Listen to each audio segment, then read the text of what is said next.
நாம எல்லாருமே ஏதோ ஒரு ஓட்டப்பந்தயத்துல ஓடிக்கிட்டே இருக்கிறோம். ஆனா அந்த ஓட்டத்துல நிம்மதி இருக்கா, வெற்றி கிடைக்குதா அப்படின்னு கேட்டா பல பேரோட பதில் இல்ல அப்படின்னு தான் இருக்கும். இன்னைக்கு நாம பார்க்க போற இந்த விஷயம் ஒரு மனுஷன் எப்படி தன்னுடைய கவனத்தை ஒரு கூர்மையான ஆயுதமா மாத்தி வாழ்க்கையில இமாலய வெற்றியை அடைய முடியுங்கிறத பத்தி தான் ஒரு கதையா பார்க்க போறோம். ஏன்னா கதைகள் தான் நம்ம மனசுல ஆழமா பதியும். இது உங்களோட, என்னோட, நம்ம எல்லாரோட அன்றாட வாழ்க்கையோட போராட்டம். இதை கேட்கும் போது உங்களை நீங்களே ஒரு வெற்றியாளரா கற்பனை செஞ்சுக்கோங்க. நீங்க செய்யற ஒவ்வொரு வேலையிலும் எப்படி ஒரு நேர்த்தியை கொண்டு வர முடியும்னு யோசிங்க. ரொம்ப பேசாம வீடியோக்குள்ள போயிடலாமா? ஹலோ மக்களே, நான் உங்கள் நண்பன் நேவர்ஸ். Welcome to the channel talk series podcast.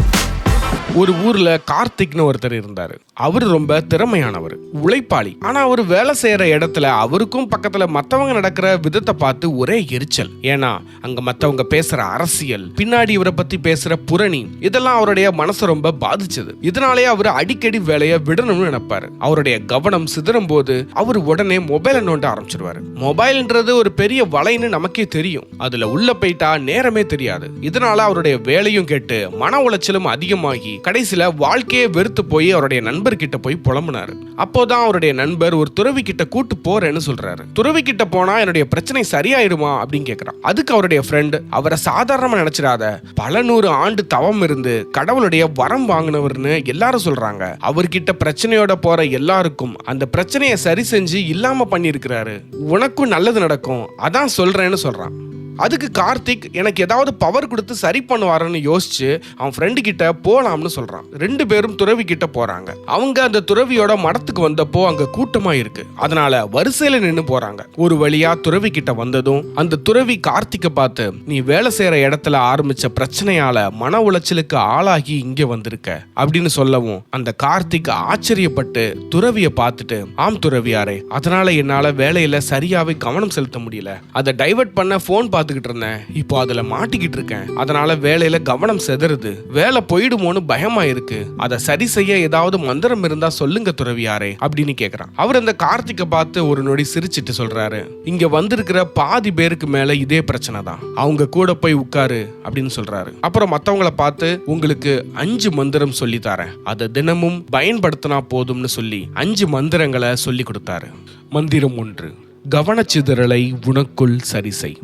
வாழ்க்கையில ஏதாச்சும் சாதிக்கணும்னு நினைக்கும் போது சுத்தி இருக்கிறவங்க கொடுக்கிற தொந்தரவு தாங்க முடியலையா? பக்கத்து வீட்டுல சத்தம் போடுறாங்க, ஆபீஸ்ல ஒரே தலைவலி, எப்போ பார்த்தாலும் இந்த மொபைல் அலறுது அப்படின்னு புகார்களை அடுக்கிக்கிட்டே போறோம். ஆனா ஒரு நிமிஷம் நிதானமா யோசிங்க. அந்த சத்தமோ இல்ல அந்த நோட்டிபிகேஷனோ உங்களை பிடிச்சு இழுக்கல. நீங்களா தான் உங்க பார்வையையும் சிந்தனையையும் அந்த பக்கம் திருப்புறீங்க. இதை ஒரு சின்ன உதாரணம் மூலமா புரிய வைக்கிறேன். ஒரு ஆழ்கடல் நீச்சல் வீரரை கற்பனை பண்ணிக்கோங்க. அவர் கடலுக்கு அடியில ஒரு பொக்கிஷத்தை தேடி போறாரு. மேல கடல் அலைகள் பயங்கரமா ஆர்ப்பரிக்குது, காத்து பலமா வீசுது. ஆனா அந்த வீரர் கடலுக்கு அடியில அமைதியா தன்னுடைய வேலையை மட்டும் பார்த்துட்டு இருந்தாரு. அவருக்கு மேல நடக்கிற எந்த சத்தமும் கேட்கல, எந்த புயலும் அவரை பாதிக்கல. ஏன்னா அவருடைய முழு நோக்கமும் அந்த ஒரு இலக்குல மட்டும்தான் இருக்கு. நாமளும் அப்படிதான் இருக்கணும். சுத்தி இருக்கிறவங்க உங்களை கேலி பண்ணலாம், நீங்க உருப்படவே மாட்டீங்கன்னு சாபம் விடலாம், இல்ல தேவையில்லாத அரசியல்ல உங்களை இழுக்க பார்க்கலாம். ஆனா உங்களுடைய லட்சியம் உங்களுக்கு தெளிவா தெரிஞ்சா இந்த உலகமே கத்துனாலும் அது உங்க காதுல விழாது. வெளியில இருக்கிற எதுவுமே உங்களுக்கு பிரச்சனையை தர்றதில்ல. உங்க மனசு அந்த தொந்தரவுகளை தாராளமா உள்ள அனுமதிக்குது. அதுதான் நிஜமான சிக்கல். உங்க மனசுக்குள்ள ஒரு பெரிய கோட்டையை எழுப்புங்க. அந்த செவுத்துக்குள்ள உங்க லட்சியத்தை மட்டும் வைங்க. வெளியில இருந்து வர்ற கிண்டல், கேலி, எதிர்மறை எண்ணங்கள் எதுவுமே அந்த செவத்தை தாண்டி உள்ள வரக்கூடாது. உங்க கவனத்தை சிதறடிக்கிற அந்த பலவீனம் உங்களுக்குள்ளதான் இருக்கு. அதை ஒரு முறை நீங்க அடக்கிட்டீங்கன்னா அப்புறம் நீங்க போற பாதையெல்லாம் வெற்றியா தான் இருக்கும். மத்தவங்க பேச்ச ஒரு தூசியா நினைச்சு தட்டி விட்டு போயிட்டே இருங்க. எப்போ நீங்க உங்களுடைய அமைதியை இழக்காம இருக்கிறீங்களோ அப்பவே நீங்க பாதி ஜெயிச்சிட்டீங்கன்னு அர்த்தம். மந்திரம் 2, கவனம் என்பது ஒரு திறமை.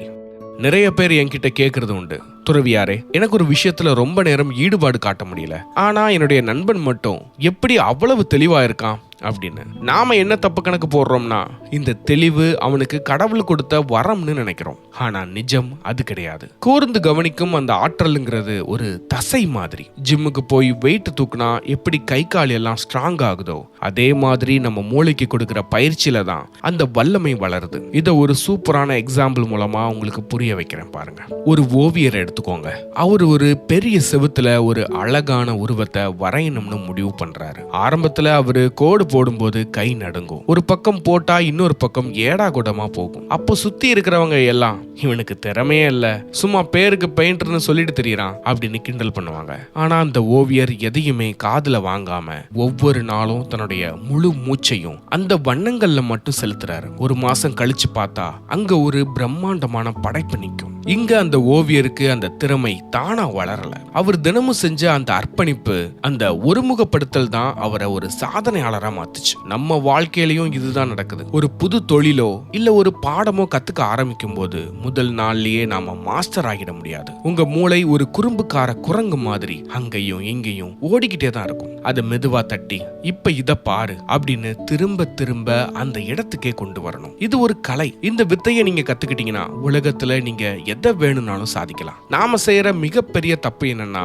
முதல் முயற்சியிலேயே ரிசல்ட் வரலன்னா அப்செட் ஆகிடுறோம். யோசிச்சு பாருங்க, ஒரு சின்ன குழந்தை நடக்க ஆரம்பிக்கும் போது எத்தனை தடவை விழுது. அதுக்காக அந்த பிள்ளை எனக்கு நடக்க தெரியல, இது எனக்கான விஷயம் இல்ல அப்படின்னு உட்கார்ந்துருதா? இல்ல, திரும்ப திரும்ப எழுந்து நிக்குது, தடுமாறுது, அப்புறம் தான் ஓடுது. அதே மனப்பக்குவம் தான் நமக்கும் வேணும். உங்க கவனம் சிதறுதுன்னா அதுக்கு நீங்க உங்களை குறை சொல்லிக்காதீங்க. அது ஒரு சிக்னல், இன்னும் கொஞ்சம் பயிற்சி தேவைப்படுது அப்படிங்கிற ஒரு அறிகுறி தான் அது. நீங்க உங்க வேலையை செய்யும் போது உங்க சுற்றுப்புறத்துல இருக்கிற சத்தத்தையோ இல்ல மத்தவங்க சொல்ற கமாண்டையோ ஒரு மேகமூட்டம் மாதிரி கடந்து போக விடுங்க. உங்களுடைய முழு திறனையும் ஒரு லென்ஸ் வழியா வர்ற சூரிய ஒளி மாதிரி ஒரு புள்ளியில குவிச்சிங்கன்னா அங்க ஒரு நெருப்பு உருவாகும். அந்த நெருப்பு தான் உங்க வெற்றி. அந்த கலையை வளர்த்துக்க உங்களுக்கு பொறுமை ரொம்ப முக்கியம். இன்னைக்கு செஞ்சோம் நாளைக்கு தெரிஞ்சிருச்சுன்னு இல்லாம தினமும் உங்களை நீங்களே செதுக்கிக்கோங்க. எப்போ உங்க மனசு உங்களுடைய கட்டுப்பாட்டுக்கு வருதோ அப்போ நீங்க தான் இந்த உலகத்தோட சூப்பர் ஸ்டார். யாரும் உங்களை அசைக்க முடியாது அப்படின்னு அந்த துறவி சொல்லி முடிக்க உடனே கார்த்திக், துறவியாரே, நீங்க சொல்றது சரிதான், கவனம் சிதறக்கூடாது, ஆனா வேகமா வேலையை வர செய்யணும், இது எவ்வளவு கஷ்டம் தெரியுமா, இதுல எப்படி துறவியாரே பொறுமையா இருக்கிறது அப்படின்னு கேட்க அதுக்கு அந்த துறவி சிரிச்சுக்கிட்டே அடுத்த மந்திரம் உனக்கானதுதான் அப்படின்னு சொல்லி அடுத்த மந்திரத்தை சொல்ல ஆரம்பிக்கிறாரு. மந்திரம் 3, ஆழமான உழைப்பு தான் பலன் தரும், வேகம் இல்லை. இப்போ ஒரு விஷயத்தை கற்பனை பண்ணிக்கோங்க. நீங்க ஒரு அழகான தோட்டம் அமைக்கணும்னு ஆசைப்படுறீங்க.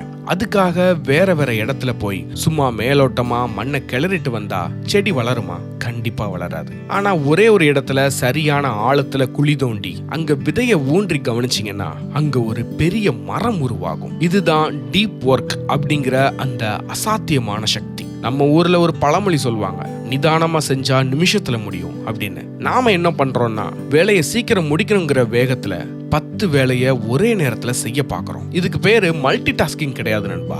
இதுக்கு பேரு உழைப்ப வீணாக்குறது. மேலோட்டமா பண்ற எந்த காரியமும் உங்களுக்கு திருப்தியை தராது. உலகத்துக்கும் உங்க திறமைய சரியா காட்ட முடியாது. இப்போ ஒரு தச்சர் ஒரு அழகான நாற்காலியை செய்யறாருன்னு வைப்போம். அவர் வேகமா முடிக்கணும்னு நினைச்சு அரைகுறையா செஞ்சா அந்த நாற்காலி கொஞ்ச நாள்ல உடைஞ்சிரும். ஆனா அவர் அந்த மரத்தோட ஒவ்வொரு இலையையும் ரசிச்சு ஒவ்வொரு அணுவையும் கவனமா செதுக்கி செஞ்சா அது ஒரு கலைப்படைப்பா மாறும். அதுதான் ஆழமான உழைப்பு. நீங்க ஒரு காரியத்துல இறங்கிட்டீங்கன்னா அந்த நிமிஷத்துல அந்த உலகத்துல நீங்க மட்டும்தான் இருக்கணும். உங்க கையில இருக்கிற அந்த ஸ்மார்ட் போன் உங்களை வேற உலகத்துக்கு கூட்டிட்டு போக துடிக்கும். நீங்க வச்சிருக்கிற ரிங் டோனும் ஸ்கிரீன்ல வர அந்த நோட்டிபிகேஷனும் உங்களுடைய கவனத்தை சிதறி அடிக்க பார்க்கும். அதை அப்படியே ஒரு ஓரமா தூக்கி போடுங்க. உங்க மூளை முழுசா அந்த பணியில மூழ்கணும். இப்படி நீங்க ஆழமா வேலை செய்யும் போது உங்களுடைய உற்பத்தி திறன் எக்கச்சக்கமா உயரும். மத்தவங்க அரைகுறையா 10 மணி நேரம் செஞ்சு முடிக்காத வேலைய நீங்க முழு கவனத்தோட 2 மணி நேரத்துல செஞ்சு முடிப்பீங்க. இதுதான் வெற்றியாளர்களோட சீக்ரெட். அவங்க அதிக நேரம் வேலை செய்யறதில்ல, செய்யற நேரத்துல அதிக ஆழமா வேலை செய்யறாங்க. கடைசியா ஒண்ணு சொல்றேன், அவசரம் உங்களை சராசரி மனுஷனாதான் வச்சிருக்கும். ஆனா பொறுமையும் நுணுக்கமான உழைப்பும் உங்களை ஒரு சாதனையாளரா மாத்தும். எதையும் மேலோட்டமா தொடாதீங்க, அதுக்குள்ள இறங்கி ஒரு முத்தி எடுக்கிற மாதிரி முழுமையா செயல்படுங்க. அப்போதான் நீங்க உருவாக்குற அந்த விஷயம் காலத்துக்கும் அழியாம நிற்கும். மந்திரம் 4, சடங்குகள் மன உறுதியை விட வலிமையானவை. நாம ஏதாச்சும் ஒரு புது விஷயத்தை ஆரம்பிப்போம். ஒரு 2 நாள் நல்லா போகும், 3ஆவது நாள் இன்னைக்கு வேணாம், நாளைக்கு பார்த்துக்கலாம்னு தோணும். இங்க தான் நாம தோத்துடுறோம். ஏன் தெரியுமா? நாம நம்ம மூளையோட போராட்ட குணத்தை மட்டும் நம்பி இறங்குறோம். ஆனா இதுக்கு பதிலா கட்டமைப்பு அப்படிங்கிற ஒரு விஷயத்த உள்ள கொண்டு வந்தா என்ன நடக்கும்னு யோசிச்சிருக்கீங்களா? இப்போ ஒரு தடகள வீரரை எடுத்துக்கோங்க. அவர் காலையில 4 மணிக்கு எந்திரிக்கணுமேனு ஒவ்வொரு நாளும் யோசிச்சு மனசை தேத்தி எந்திரிக்க மாட்டாரு. அவர் படுக்கிறதுக்கு முன்னாடியே அவருடைய ஷூவை வாசல்ல வச்சிருப்பாரு, ட்ரெஸ்ஸை ரெடியா வச்சிருப்பாரு. கண்ணை திறந்த உடனே அந்த ஷூவை பார்த்ததும் கால் தானா அதுக்குள்ள போகும். இதுக்கு பேர் தான் ரொட்டீன். இங்க அவர் யோசிக்கிறதுக்கு வேலையே இல்லை, அங்க ஒரு பழக்கம் வேலை செய்யுது. நம்ம வாழ்க்கையிலையும் இந்த மாதிரி சின்ன சின்ன சட்டத்திட்டங்களை நாமளே நமக்காக போட்டுக்கணும். இப்போ நீங்க ஒரு முக்கியமான ப்ராஜெக்ட் பண்ண போறீங்கன்னு வைப்போம். இன்னைக்கு நான் நல்லா வேலை செய்யணும்னு மனசுக்குள்ள சொல்றதை விட ஒரு விதியை உருவாக்குங்க. நான் என்னுடைய லேப்டாப் பேக்கை திறந்து இந்த டேபிள் மேல வச்சுட்டா அடுத்த 90 நிமிஷத்துக்கு நான் இந்த இடத்துல இருந்து நகர மாட்டேன் அப்படின்னு ஒரு கண்டிஷனை உங்களுக்குள்ளேயே வச்சுக்கோங்க. ஒரு ரயில்வே தண்டவாளத்தை யோசிச்சு பாருங்க. அந்த தண்டவாளம் சரியா இருந்தா அந்த ரயில் எவ்வளவு வேகம் வேணா போகும். அதுக்குன்னு தனியா ஒரு வழி தேட வேண்டிய அவசியமே இல்லை. அதே மாதிரி தான் இந்த சடங்குகளும். நீங்க ஒரு வேலையை செய்யறதுக்கு முன்னாடி ஒரு காஃபி குடிக்கிறது, இல்லைன்னா ஒரு 5 நிமிஷம் அமைதியா கண்ணை மூடி உட்கார்ந்துட்டு வேலையை ஆரம்பிக்கிறதுன்னு ஒரு பழக்கத்தை ஏற்படுத்திக்கிட்டீங்கன்னா உங்க மூளைக்கு அந்த சிக்னல் போயிடும். ஓ, இப்போ நாம சீரியஸா வேலை செய்ய போறோம் அப்படின்னு அது தயாராகிடும். இந்த மாதிரி கட்டமைப்பு நம்மள சோம்பேறித்தனத்துக்கிட்ட இருந்து காப்பாத்தும். ஒரு விஷயத்தை நீங்க தினமும் ஒரே நேரத்துல ஒரே மாதிரி செஞ்சீங்கன்னா அது உங்க ரத்தத்துல ஊறிடும். அப்புறம் நீங்க கஷ்டப்படவே வேணாம். அந்த பழக்கமே உங்களை வெற்றியை நோக்கி தள்ளிட்டு போகும். ஒரு பெரிய கோபுரத்தை ஒரே நாள்ல கட்டி முடிக்க முடியாது. ஆனா ஒவ்வொரு நாளும் ஒவ்வொரு செங்கலை சரியான முறையில வச்சுக்கிட்டே இருந்தா ஒரு நாள் அந்த பிரம்மாண்ட கோபுரத்தை கட்டி முடிக்க முடியும். உங்களுக்கான அந்த ஸ்பெஷல் ரூல் என்னன்றத நீங்களே முடிவு பண்ணுங்க. அது காலையில சீக்கிரம் எந்திக்கிறதா இருக்கலாம், இல்லனா ஒரு நாளைக்கு இத்தனை பக்கம் படிக்கிறதுன்னு இருக்கலாம். எதுவா இருந்தாலும் அதை ஒரு சடங்கா மாத்துங்க. ஆரம்பத்துல கொஞ்சம் கஷ்டமா இருந்தாலும் ஒரு 20 நாள் கழிச்சு பாருங்க, அது உங்களுடைய ஒரு அங்கமாவே மாறிடும். அப்புறம் உங்களை யாராலும் அசைக்க முடியாது. மந்திரம் 5. சலிப்புத்தன்மை கவனத்திற்கு அவசியம். நம்ம எல்லாருக்கும் இப்போ ஒரு புதுவிதமான வியாதி வந்திருக்கு. ஒரு 2 நிமிஷம் சும்மா இருக்க முடியல. டக்குன்னு கைய பாக்கெட்டுக்குள்ள விட்டு அந்த திரைய தேடுறோம், அதாவது ஸ்மார்ட் போனை தேடுறோம். ஏதாச்சும் ஒரு புது இன்ஃபர்மேஷன் கிடைச்சிருக்குதா, ஒரு புது வீடியோ இல்லைன்னா ஒரு புது நியூஸ் அப்படின்னு நம்ம மூளைக்கு தீனி போட்டுக்கிட்டே இருக்கணும்னு நினைக்கிறோம். ஆனா நிஜமான கிரியேட்டிவிட்டி எங்க ஆரம்பிக்குது தெரியுமா? அந்த சலிப்புல தான். அதை தான் நாம போர்டம்னு சொல்றோம். இப்போ ஒரு பானை செய்யற குயவனை யோசிச்சு பாருங்க. அவரு ஒரு அழகான மண்பாண்டம் செய்யணும்னா அந்த சக்கரத்தை ஒரே வேகத்துல ஒரே மாதிரி சுத்தி அந்த மண்ணை மெதுவா வருடி கொடுக்கணும். இத பாக்குறதுக்கு ரொம்ப மொக்கையா சலிப்பா தான் இருக்கும். ஆனா அந்த சலிப்பை அவரு ரசிச்சு செய்யும் போதுதான் ஒரு நேர்த்தியான வடிவம் அங்க உருவாகுது. அவர் பாதியில எனக்கு போர் அடிக்குது அப்படின்னு கையை எடுத்துட்டா அந்த பாண்டம் வெறும் களிமண்ணா தான் நிற்கும். நாம ஒரு முக்கியமான இலக்கை நோக்கி ஓடும் போது ஆரம்பத்தில் இருக்கிற அந்த உற்சாகம் கொஞ்ச தூரம் போன உடனே காணாம போயிடும். அப்போதான் அந்த சலிப்பு நம்ம கிட்ட வந்து ஒட்டிக்கும். இதை விட வேற ஏதாச்சும் புதுசா ட்ரை பண்ணலாமா அப்படின்னு நம்ம மனசு நம்ம கிட்ட ஜாட காட்டும். ஆனா அந்த நிமிஷத்துல நீங்க அந்த சலிப்பை ஒரு நண்பனா ஏத்துக்கணும். அந்த பாதையிலேயே தொடர்ந்து நடக்கணும். உங்க மூளை எப்பவும் ஒரு ரசாயன தூண்டுதலை தேடிக்கிட்டே இருக்கும். ஆனா ஆழ்ந்த ஆராய்ச்சி செய்யறதுக்கோ இல்ல ஒரு பெரிய லட்சியத்தை அடையிறதுக்கோ அந்த தூண்டுதல் உதவாது. அந்த வெறுமையான நேரத்துல தான் உங்களுடைய ஆழ் மனசு வேலை செய்ய ஆரம்பிக்கும். புது புது யோசனைகள் அங்கதான் பிறக்கும். சும்மா உட்கார்ந்துட்டு இருக்கிற அந்த நேரத்துல தான் உங்களுடைய சிந்தனைகள் கூர்மையாகும். எனக்கு ரொம்ப போர் அடிக்குதுன்னு நீங்க சொல்லும் போது உங்களுடைய மூளை அங்க ஒரு முட்டுச்சந்தில நிக்குதுன்னு அர்த்தம் இல்ல, அது அடுத்த கட்டமான ஒரு பெரிய பாய்ச்சலுக்கு தயாராகுதுன்னு அர்த்தம். அந்த தருணத்துல வேற எந்த திசை திருப்பலுக்கும் இடம் கொடுக்காம அந்த சலிப்புக்குள்ளேயே மூழ்கி இருங்க. எப்போ நீங்க அந்த சலிப்பை கண்டு பயப்படாம இருக்கிறீங்களோ அப்போதான் உங்களால ஒரு காரியத்துல முழுமை அடைய முடியும். சாதனையாளர்கள் யாரும் தங்களுக்கு சலிப்பு வரலன்னு சொல்ல மாட்டாங்க. அவங்க அந்த சலிப்பையும் தாண்டி அந்த வேலையை தொடர்ந்து செஞ்சாங்க.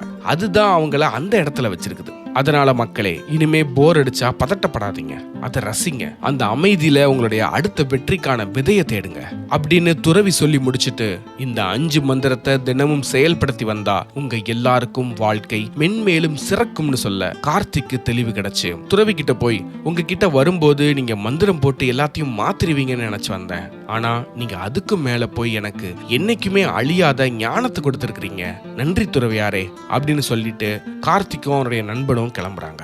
இந்த 5 மந்திரங்களையும் அந்த கார்த்திக் தன்னுடைய வாழ்க்கையில கடைப்பிடிக்க ஆரம்பிச்சாரு. அவரோட ஆபீஸ்ல இருந்த அதே அரசியல் அதே மக்கள் தான் இருந்தாங்க. ஆனா இப்போ அந்த கார்த்திக் வேற ஆளா மாறிட்டாரு. அவர் வேலையில அவ்வளவு நேர்த்தி. அவருடைய பாஸ் ஆச்சரியப்பட்டு போயிட்டாரு. 6 மாசத்துல அவருடைய வளர்ச்சி பயங்கரமா இருந்துச்சு. நண்பா, நீங்களும் உங்களுடைய வாழ்க்கையில இதை தாராளமா முயற்சி செய்யலாம். நீங்க படிக்கிற மாணவனா இருக்கலாம், வேலைக்கு போறவங்களா இருக்கலாம், இல்ல ஒரு தொழில் முனைவோரா இருக்கலாம். உங்களுடைய கவனம் உங்களை சுத்தி இருக்கிற மத்த தேவையில்லாத விஷயங்கள் இல்லாம நீங்க செய்யக்கூடிய உங்க வேலையில இருக்கணும். நீங்க செய்யற ஒவ்வொரு வேலையும் ஒரு தவம் மாதிரி இருக்கணும். நாம ஒரு காரியத்தை செய்யறோம்னா அதை உலகத்திலேயே சிறந்த முறையில செய்யணும். அதுக்கு தேவை அதிக நேரம் இல்ல, அதிக கவனம். உங்களால முடியும்னு நம்புங்க. ஏன்னா நீங்க சாதாரணமானவங்க கிடையாது. உங்களுக்குள்ள ஒரு பெரிய சக்தி இருக்குது. அதை வெளிக்கொண்டு வர ஒரே வழி கூர்மையான கவனம். இன்னைக்கு ஒரு முடிவெடுங்க. ஒரு நாளைக்கு குறைஞ்சது 1 மணி நேரமாவது எந்த ஒரு கவனச்சிதறல் இல்லாம நீங்க காதலிக்கிற வேலையை செய்யுங்க. அது உங்களுடைய லட்சியமா இருக்கலாம், இல்ல உங்களுடைய படிப்பா இருக்கலாம். அந்த 1 மணி நேரம் உங்களுடைய வாழ்க்கையவே மாத்த போகுது.